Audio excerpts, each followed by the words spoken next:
Check, check, 1, 2.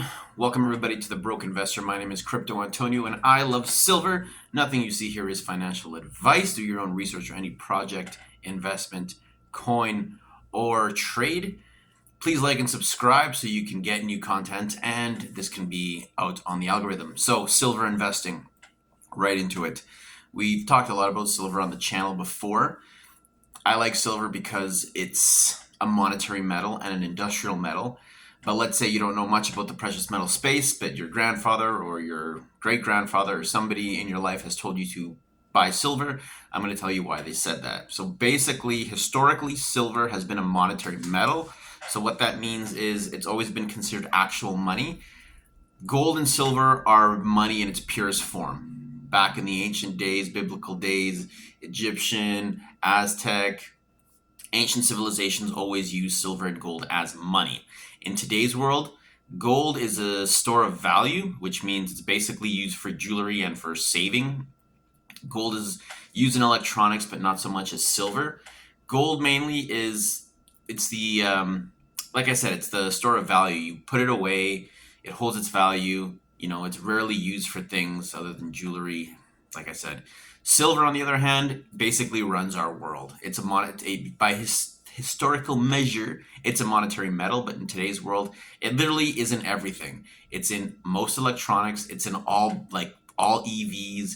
It's in all solar equipment. It's in pretty much everything. It's in your laptops, your cell phones. It's used because it is the best conductor of electricity, the best conductor of heat, and it is the most reflective metal in the world.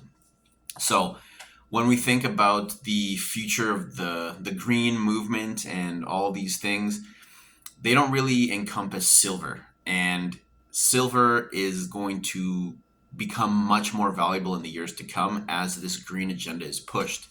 Silver usually sits in the background of most people's minds. They basically take it for granted. They think, oh, well, it's not worth all that much. Oh, it's just whatever, because the consumerist society doesn't look at precious metals the way they look at paper money as having more value, which is crazy. But in the grand scheme of things, silver is underperforming. It is going to be worth a lot more, and it is becoming very scarce. If you look around the world, silver mines are becoming nationalized. They're becoming nationalized in Mexico. They're becoming nationalized in, I believe, Russia as well. And all over the world, they are limiting their willingness to export silver to other countries.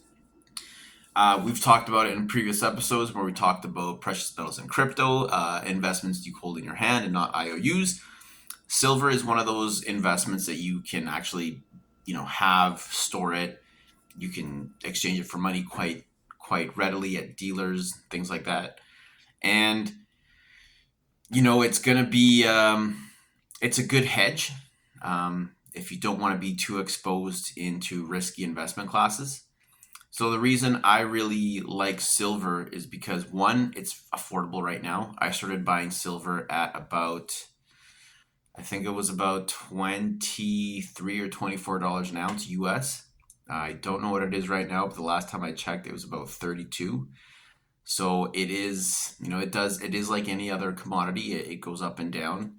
But as the green movement is pushed forward, there is less and less supply available.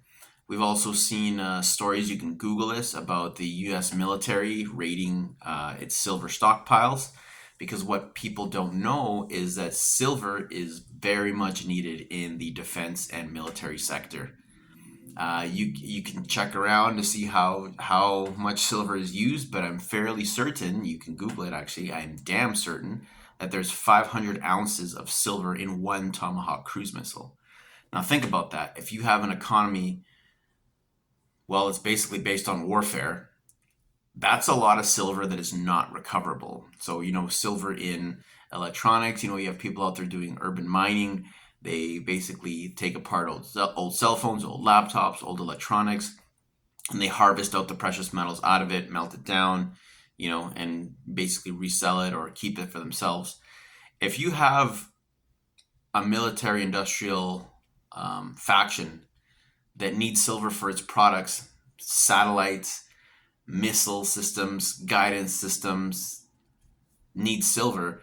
And let's say a lot of these bombs and missiles are being destroyed, that silver is not being recovered. For an asset and a commodity that is already becoming scarce, that is a waste of silver. And over the long run, that's going to push the price of silver up because there's going to be less of it as demand increases. Because, I mean, the green movement and the military movement are very huge and they don't seem to be slowing down. And they are extremely dependent on silver, therefore pushing the price of silver as it becomes more inaccessible. So that's silver as a metal itself. There's a few ways you can invest into silver that can give you some exposure. One, you can buy silver bullion, coins, bars. You can buy as small as an ounce, half an ounce. You can buy junk silver, which is old circulation coins from, I'll say, Canada and the US. They have a lot of junk silver where silver coins were, I believe they were 80 to 90% silver mixed with a little bit of steel and other alloys. Junk silver is highly sought after because there's a lot of it out there. They stopped producing coins in silver a while ago because silver is valuable and needed for other things in the world. So junk silver is a great way. Pure silver bars is a good way too. You can also invest in silver ETFs if that's your preference. That's not my personal preference because it's not my investment style. But there are silver ETFs, which are exchange traded funds, which basically, you give your money over to a broker. A broker will buy you shares or stock in a silver ETF. And the silver ETF basically holds the silver and you hold a receipt of representing your share of that. You can also invest in silver miners. So that's a very popular play in the stock game. People like to have exposure to silver via ETFs, and they also like to have exposure via mining stocks because the people pulling the silver out of the ground is a good bet to ensure your exposure because they are actually extracting it, bringing it to market, and therefore it gives them profitability. So there's ETFs, there's miner stocks, there's silver bullion, like actual silver in your hand. And there's also, what else is there? I believe now online there is tokenized silver coming onto the blockchain / Web3, which I guess for every, I guess it's the same way of, similar to an ETF, to an exchange traded fund, except it's on the blockchain. And there seems to be more trust in blockchain related companies and products. But again, none of this is financial advice. Do your own research on absolutely everything you've seen here because, you want to be as diligent as possible and not just trusting some talking head on YouTube. So silver, love it, love it, love it, love it. I personally really like it. Have you ever taken pure silver bars or coins and just touch them and had them in your hand? It feels different. It's a very different feeling from coins or copper. It's just there's something very special about silver that I just can't really describe, but it's a wonderful metal. It's a very useful metal, and it's going to become extremely valuable in the future. I know that generally speaking, it's a lot of older people that are into silver, stacking silver for decades on decades, but there are younger people getting into the space as investment knowledge is being transferred from one generation to the next, and also in this economy where people are just seeing that they need to put their dollars into something that's going to hold its value. And for me, that's silver and crypto basically, gold as well. But for me, the hard real world thing, those are my hard real world investments, just because you can't really, I don't trust third parties. I don't trust custodians. I don't trust anyone who is, Scouts honored, promised to take care of my investment for me no matter what. Just because we've seen failures with custodians and exchanges, things like FTX, Silicon Valley Bank. Imagine you had safety deposit box at Silicon Valley Bank with, let's just say 500 ounces of silver in it, I don't know if you're going to get that back. I don't know if that's going to be available to you. So for me, those two, crypto and metals, are something I can actually hold in custody. And if I want to explore other options of having other people custody it for me, that's available. So silver, I don't know if I really have too much more to say on it. Like I said, it's a great play. Like if you don't know, if you're not sure what to invest, you don't trust crypto, you haven't educated yourself about it enough, silver is a great traditional play. It's valued around the world. Right now, actually, silver is actually being, I don't know if you know this, but there's a couple major international exchanges that house silver. So there's the London Metals Exchange, which is a, a precious metals exchange in London. There's there's one in Shanghai, and I believe now there's one in India, um, which is, I believe, set to be the biggest exchange for precious metals. I can't remember the name, but I know for a fact they're in London, Shanghai, and India. And that tells you a lot right there, because now the East has realized that silver is going to become more valuable. And what they've actually done is they've actually set up their exchanges to buy it at a higher price than the West.